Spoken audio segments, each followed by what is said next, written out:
Bismillahirrahmanirrahim. Assalamualaikum warahmatullahi wabarakatuh. Perkenalkan, nama saya Laude Abdul Qadir, salah satu dosen jurusan Kimia Fakultas Matematika dan Ilmu Pengetahuan Alam Universitas Halu Oleo. Pada kesempatan kali ini, saya akan menampilkan pernyataan diri dosen unjuk kerja Tridharma Perguruan Tinggi di bidang pengajaran.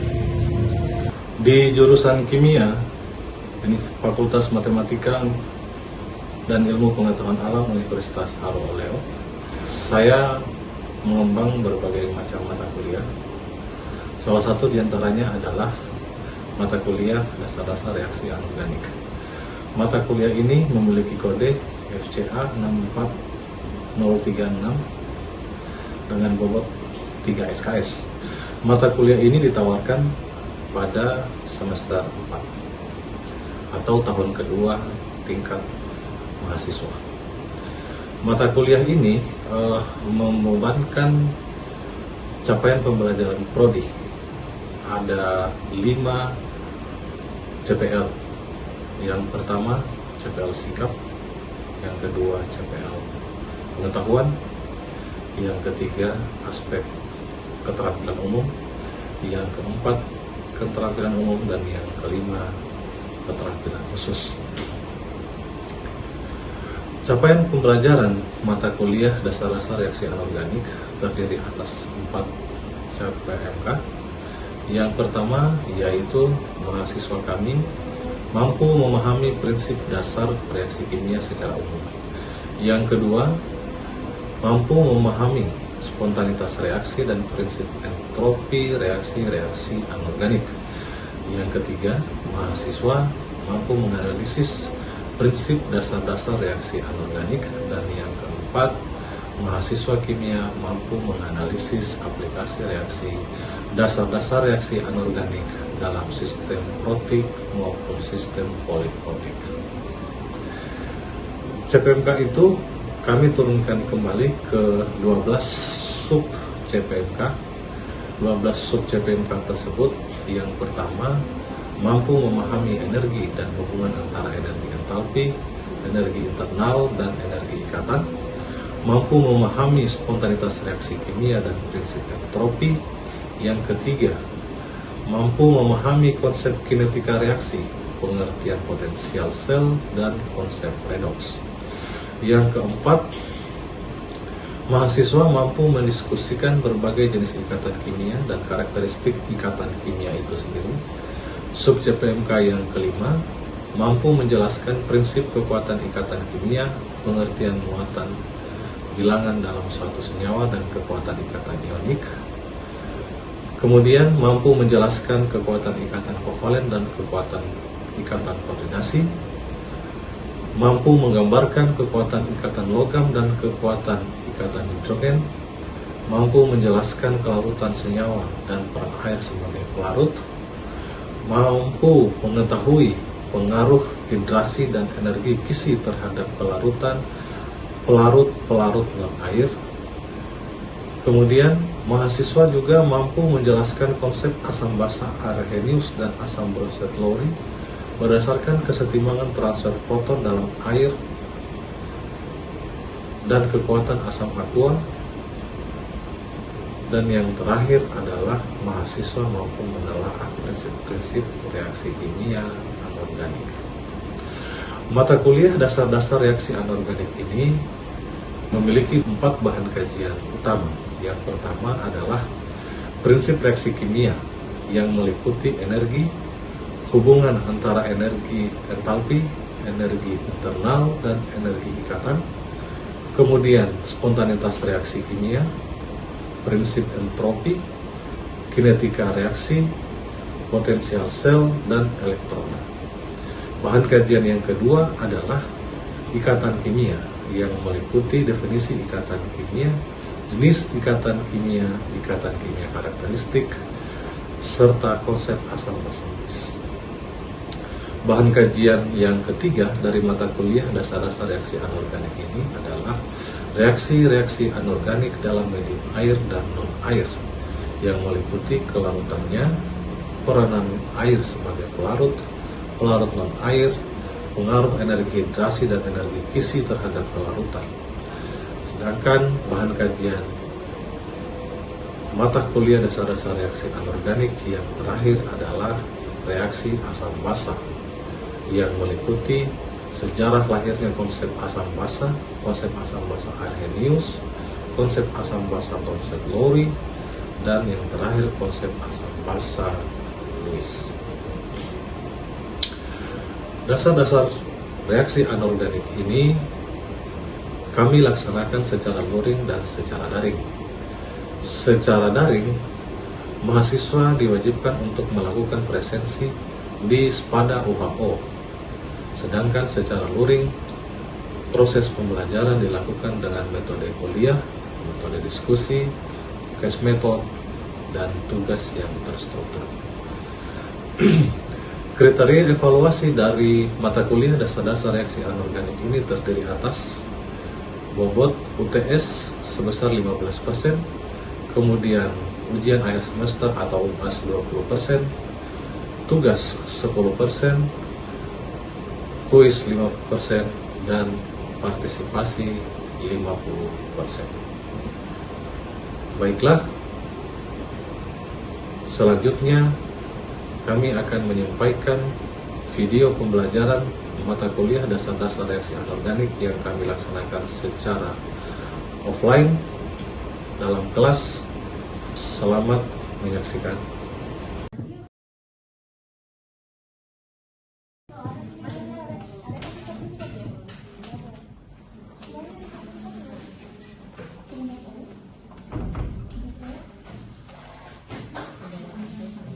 Selamat sore, saudara-saudara sekalian. Di waktunya kita sudah cukup sore ya, sudah cukup sore, jadi mungkin kita mulai saja. Kita sore hari ini supaya tidak lupa lebih efisien ya. Baik, di pertemuan sebelumnya, kalau tidak salah kita sudah membahas mengenai reaksi kimia yang di dalamnya itu kita sudah membahas mengenai energi tekan, kemudian saudara-saudara sekalian mungkin ada beberapa serta yang bisa jelaskan mungkin apa yang Anda sudah ketahui gitu ya, apa yang Anda sudah ketahui tentang kegiatan kimia. Silakan. Kimia itu merupakan suatu daya tarik menarik antara beberapa atom membentuk molekul yang disebabkan adanya perbedaan elektronegativitas biasanya dalam misalnya atom A memiliki elektronegativitas lebih tinggi, kemudian atom B kurang elektronegatif sehingga atom A akan memberikan elektronnya kepada atom B untuk mencapai kesatuan. Oke, bagus sekali. Pada dasarnya apa yang sudah disampaikan oleh teman-teman tadi sudah bagus. Cuman mungkin yang perlu kita garis bawahi bersama-sama itu adalah bisa membentuk molekul. Molekulnya itu adalah molekul yang stabil. Jadi kata stabil itu harus underline gitu ya, harus underline. Karena kalau misalnya dulu di kimia dasar itu kita pernah belajar mungkin kayak Avogadro dan sebagainya, itu adalah dasar-dasar dari stabilitas molekul. Gitu ya. Baik, terima kasih tadi Sobat Putra, Sobat si Frendy ya. Itu sendiri tadi sudah diawali dari teman-teman peserta kuliah. Kemudian kita coba lihat beberapa jenis ikatan kimia. Mungkin Anda sudah sangat familiar dengan anion, kemudian ikatan kovalen. Tapi mungkin yang akan relatif baru Anda kenal itu adalah ikatan kimia karakteristik. Mungkin ini belum banyak diperhatikan ke Anda, jadi kita akan lebih banyak melihat ikatan kimia itu dihasilkan dari keadaan tarik kepada dua atom atau lebih untuk mengukur menjadi keadaan yang lebih stabil. Jadi yang harus Anda tekankan itu adalah untuk keadaan suatu molekul yang lebih stabil. Kalau tidak stabil ya berarti bukan ikatan kimia ya. Oke, dan tentu saja karena yang berinteraksi itu adalah kelompok atom atau lebih dan membentuk molekul yang lebih stabil, Nah, tentu saja proses yang terlibat atau elektron yang terlibat dalam pembentukan indikator itu sendiri adalah elektron yang keluar saja, gitu ya. Jadi kalau misalnya kita buat konfigurasi elektron 2,6 gitu ya, 3s, atau gitu ya. Yang dimaksud dengan elektrovalensinya yang mana ya? Ini ya. Elektron yang bagian dalam adalah yang mana? Yang ini. Nah, yang terlibat dalam pembentukan ikatan itu adalah elektron termostatik. Nah, ini mungkin kalau misalnya dulu di kimia dasar mungkin Anda pernah belajar teori ikatan valensi, ya, maksudnya kayak gitu. Hanya elektron terlibat saja yang terlibat. Terus yang ini? Nah, silakan. Kalau elektron yang tidak itu tidak terlibat, kalau berdasarkan struktur Lewis, mereka itu sudah saling berpasangan. Oke, jadi memang berdasarkan konsep atau teori ikatan valensi itu yang memang yang terlibat itu hanyalah elektron keluar saja gitu tadi, dan yang bagian dalam itu dia tidak terlibat dalam pembentukan ikatan. Tapi ketika kita berkenalan dengan teori orbital molekul dan sebagainya, mungkin nanti akan konsep-konsep yang lebih jauh ya, yang lebih atas. Nanti akan kita lihat apakah itu dia tidak terlibat atau tidak. Tapi nanti itu mungkin di topik yang lain. Kita tidak akan terlalu jauh membahas itu.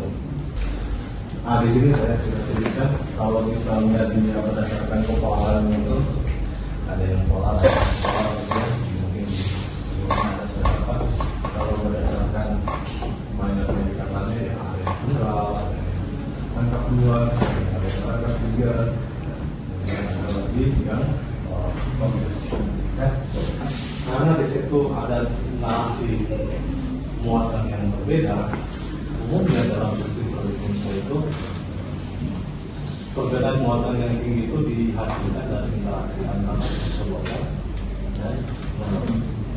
Hanya umumnya ya, ini tidak semua, tapi umumnya ikatan ion itu selalu dibentuk oleh unsur-unsur yang berhubungan dan unsur yang seperti apa proses pembentukannya? Ya, kalau yang mau kan dia tentu saja menggunakan elektron, kemudian membentuk ion yang berwarna positif atau dengan sebagai ion.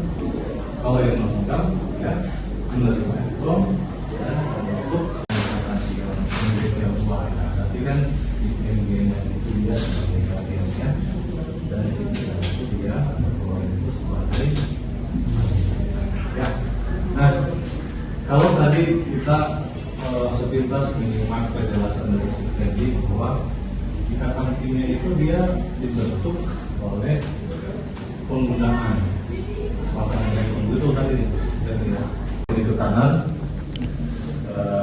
elektronegativitasnya masih ingat semakin meningkat dari ke kanan kan kita selalu dari atas ke bawah ya. Jadi si sel itu dia punya elektronegativitas yang sangat besar gitu kan ya, sehingga karena perbedaan elektronegativitas yang besar itu seakan-akan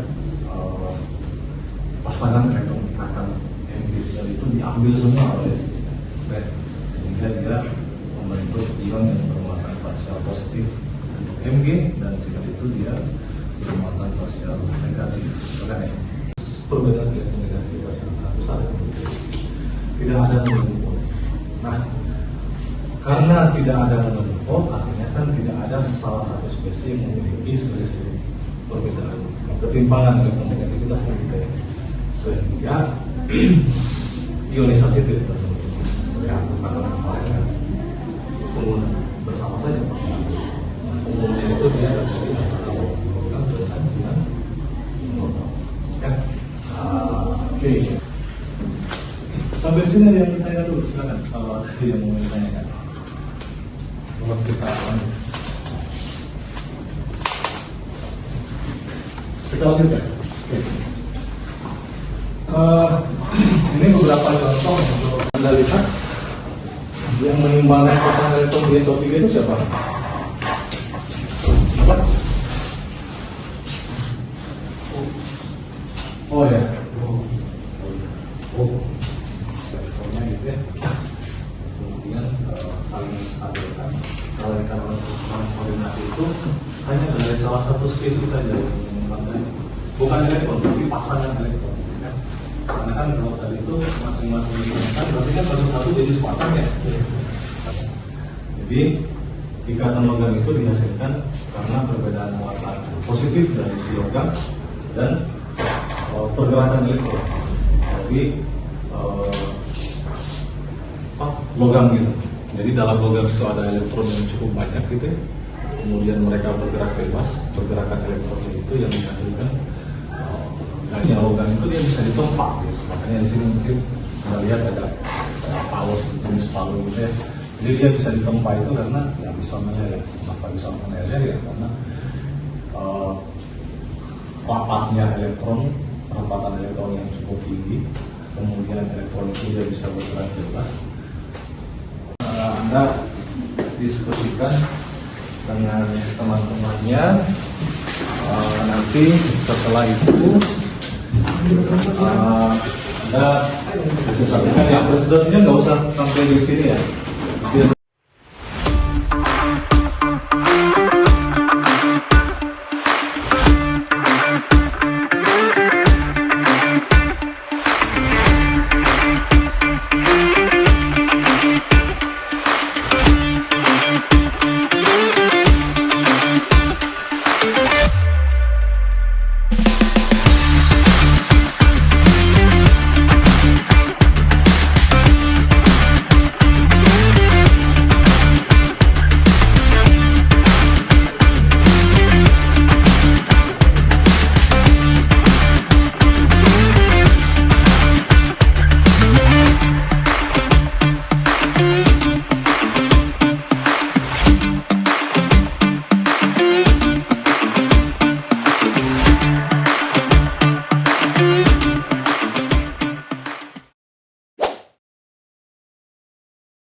Baik, untuk studi kasus ikatan kimia dalam kehidupan sehari-hari, bahwasanya senyawa yang kami ambil yakni air atau H2O. Di sini terlihat jelas bahwasanya penyusunnya ada H2 dan O. Dalam ikatannya, H2 ini memiliki elektron sebanyak satu yang memungkinkan untuk berikatan dengan O yang mempunyai elektron negativitas lebih besar. Dari komponen tersebut, ikatan kovalen yang terbentuk adalah ketika dua atom berbagi pasangan elektron, dan ini namanya ikatan kovalen polar. Dalam proses pembentukannya, yakni masing-masing atom hidrogen mempunyai satu elektron dan butuh satu untuk stabil.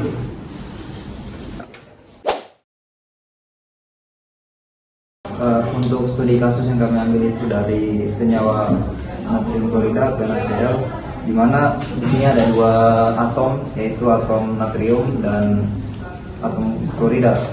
Nah, jadi untuk natrium sendiri itu memiliki elektron valensi 1 dalam keadaan normal, kemudian untuk klorida dalam keadaan normal memiliki elektron valensi 7.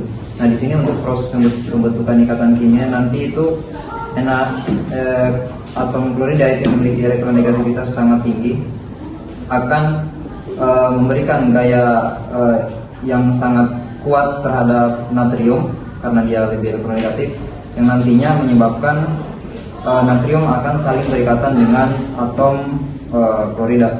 Nah, untuk jenis ikatan sendiri itu ikatan ion, di mana natrium akan memberikan elektronnya terhadap atom klorida, sehingga sebenarnya natrium ini tidak perlu membutuhkan elektron lagi untuk stabil, tapi dia cuma berikan elektronnya terhadap gel untuk gel itu stabil. Makanya kita sebut sebagai ikatan ion. Nah, hubungannya dengan sifatnya yaitu NaCl sendiri memiliki sifat yang mudah terionisasi dalam air, dimana kalau kita hubungkan dengan kehidupan sehari-hari, memang manusia itu hampir membutuhkan yang namanya garam NaCl untuk memberikan ion terhadap tubuhnya, yaitu ion natrium Na+ dan ion klorida Cl-.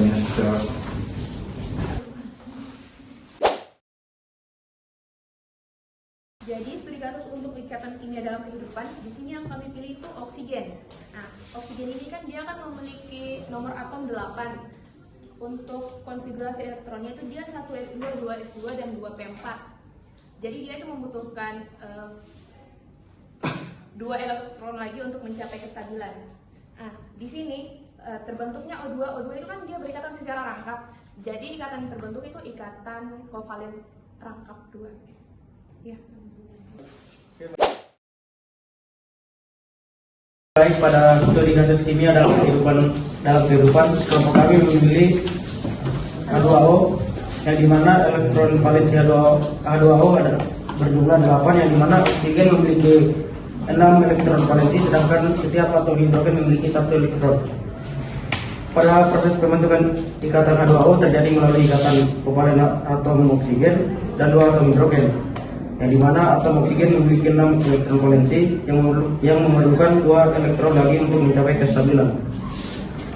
Adapun keterkaitan sifat dan fungsi H2O, ikatan kovalen polar membuat air menjadi pelarut yang baik untuk senyawa-senyawa polar lainnya seperti garam dan gula. Oke, baik. Sudah cukup bagus tadi hasil diskusi yang disampaikan oleh kelompok 1, kelompok 2, kelompok 3, dan kelompok 4. Selanjutnya ini yang akan kita bahas pertemuan berikutnya ya, karena waktu kita sudah hampir habis. Yang belum sempat kita bahas mengenai ikatan kimia karakteristik, ikatan hidrogen, van der Waals, kemudian yang terakhir itu kita akan coba menentukan kekuatan ikatan ionik dengan kekuatan ikatan kovalen. Jadi kalau misalnya selama ini Anda berpikir bahwa NaCl itu adalah ikatan ionik, oh betul, itu akan, kalau misalnya ada pertanyaan, oh betul dia cuma memiliki karakter kovalennya berapa persen? Ya, kalau misalnya NaCl itu ikatan ioniknya berarti yang dominan itu adalah karakter ionik. Tapi kalau misalnya yang dominan itu adalah kovalennya, berarti dia berapa persen gitu. Jadi tergantung mana yang dominan gitu ya. Ini ada salah satu tugas kasus mungkin ya, istilahnya tugas yang juga sekarang pembelajarannya itu serba harus project atau case method. Jadi saya coba melakukan studi kasus NaCl dan gula. Jadi kalau misalnya NaCl itu kan tadi kita sudah hasil diskusinya, NaCl itu adalah ikatan ionik ya. Kalau ikatan ionik berarti nanti dia akan menghasilkan N+ dan Cl-, harusnya dia memiliki daya listrik yang besar dibanding. Mungkin ada satu orang yang satu orang masih yang bisa merangkum kesimpulan lah, memberikan kesimpulan gitu ya tentang materi kita hari ini. Silakan coba.